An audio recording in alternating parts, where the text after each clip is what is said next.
Les signes avant-coureurs de la crise mondiale résultant du conflit russo-ukrainien et de la pandémie de Covid-19 ont fortement affecté l'économie tunisienne. Le gouvernement n'a trouvé de solution à cette crise que de recourir à l'emprunt auprès du Fonds monétaire international.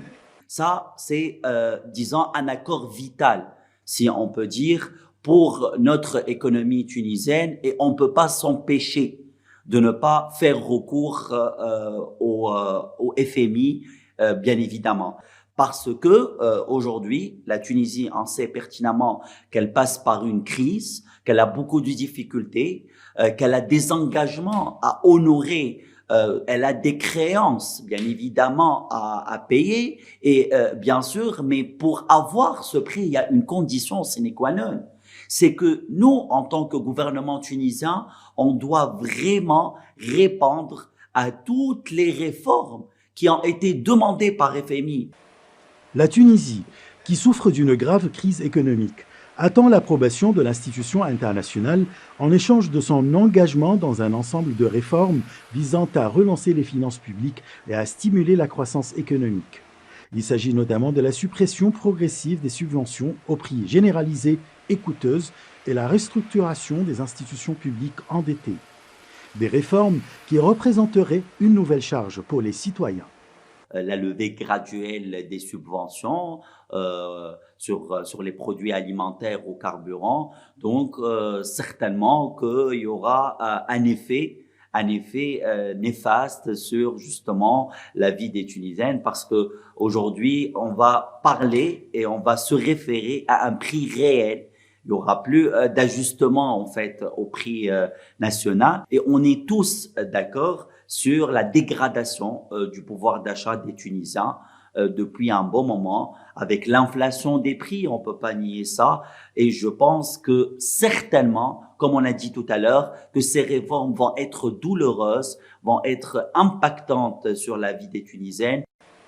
Malgré ces charges qui seront assumées par le citoyen, les experts soulignent que l'absence d'accord sur ce prêt entraînerait des problèmes économiques et sociaux plus graves.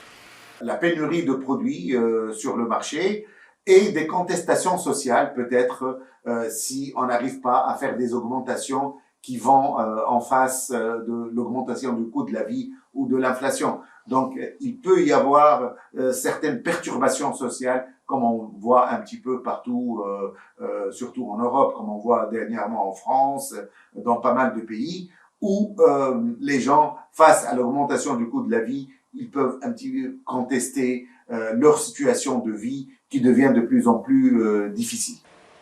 De son côté, le chef de la diplomatie européenne, Josep Borrell, a mis en garde contre l'effondrement de l'économie tunisienne si un accord n'était pas trouvé avec le Fonds monétaire international. Une déclaration rejetée par les experts tunisiens qui affirment que le pays ne risque pas de s'effondrer. Il n'y aura pas d'effondrement parce que la Tunisie, l'économie tunisienne s'est montrée comme une économie très résiliente.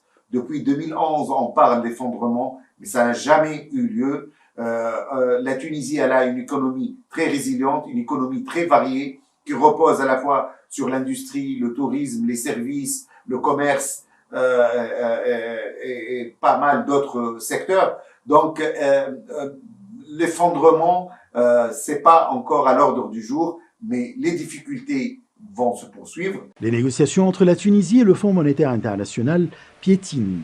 Le feu vert pour un nouveau prêt de 1,9 milliard de dollars qui devrait favoriser d'autres aides extérieures a été reporté malgré un accord de principe du FMI obtenu à la mi-octobre.